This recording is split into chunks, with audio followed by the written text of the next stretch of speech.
high-energy musical intro fades. All right, let's get one thing straight. You've seen the hype. You've heard the promises about GPT-5. But if you think that's the final boss, you're not even playing the right game. The people who are actually building this stuff, they already know it's just a warm-up. And here's the honest truth.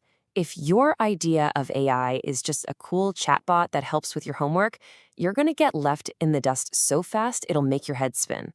This isn't some wild guess. It's what's happening right now behind the scenes. So, to really get what's coming, you gotta understand what GPT-5 is, and more importantly, what it's not. Think of it as a stepping stone, not the mountaintop. This quote right here, it's perfect. Imagine the smartest person you know, a total genius. Now imagine they get a complete memory wipe every single night. That's GPT-5. It's brilliant, for sure, but it has these huge fundamental flaws that are actually paving the way for the next big thing. Let's hit them, rapid fire. First, and this is a big one, it can't actually learn on the fly. It's basically frozen in time, stuck with the data it was trained on. So every single chat you start with it, it's like you're meeting for the very first time. Every single time. Second, it has zero initiative. It's completely reactive. It's not going to wake up and think, hey, I should probably finish that project we were talking about yesterday. Nope. It literally just sits there and waits for you to give it a command. It's a tool, not a teammate. Third, its memory sucks. I know, the context window is massive now. It's like I can read an entire book. But that's not real memory. We humans, we make connections. For GPT-5, once information leaves that window, poof, it's gone forever. And finally, yeah, it still makes stuff up. They're getting better at reducing these hallucinations. But better isn't zero. And if you're a doctor or an engineer, a tiny error can be a total disaster. So look, these aren't just little bugs. They're giant signposts pointing directly to what the next generation of AI is being built to fix. So what's actually next? Forget GPT-6. That's not the real story. The real story is about 4 different technologies all crashing together at once, and it's about to change, well, everything. 4, remember that number. We're moving from one smart program to a whole new ecosystem built on 4 pillars. Pillar 1, persistent agents. Okay, this is the one that should make you sit up and pay attention. We're talking about an AI that doesn't just answer a question and forget. It manages projects. It remembers conversations from weeks ago. It works for you 24/7. It's proactive. Pillar 2, multimodal intelligence. In simple terms, AI with senses.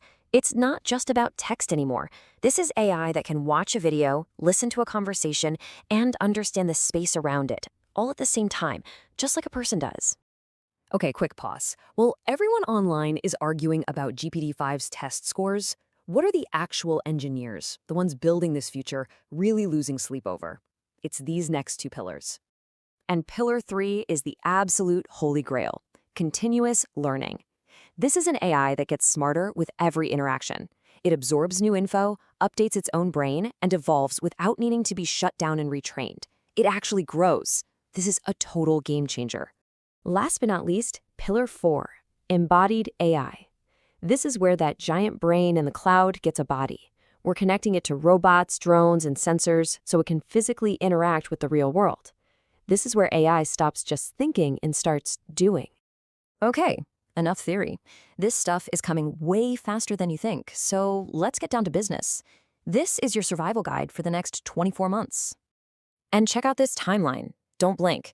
In the next year, we're hitting the agentic wave. These AI agents will start running entire workflows. After that, the integration phase, where all 4 pillars start to merge. By 2027, we're talking about a jump in what AI can do that will feel like science fiction. This is a 2-year timeline, not a 10-year one. So what can you do, like today? 3 things. 1, start agentifying your work. Stop asking AI to write a paragraph. Start telling it to manage a project. Learn to delegate. 2, change your mindset. You're not a prompt engineer anymore. You're an AI team lead. Your job is to manage a crew of digital workers. And 3, don't try to build the next ChatGPT. Instead, build something cool on top of it. Okay, we've covered a lot. So if you walk away with just one thing from all this, what should it be? Let's boil it all down. Here it is. Super simple. 1, GPT-5 is the on-ramp, not the highway itself. 2, The future is all about agents that can learn, act, and remember on their own. And 3, your most important skill is going to be learning how to manage them. You're the boss. This quote has never been more accurate.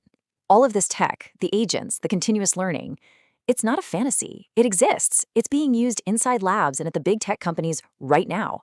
It just hasn't landed on your phone yet. And that's the bottom line. Your job isn't to sit back and watch the future happen. It's to be ready to grab this tech and use it to your advantage the second it becomes available. If this helped you get a peek around the corner, stick around. We'll be breaking down what's next right here.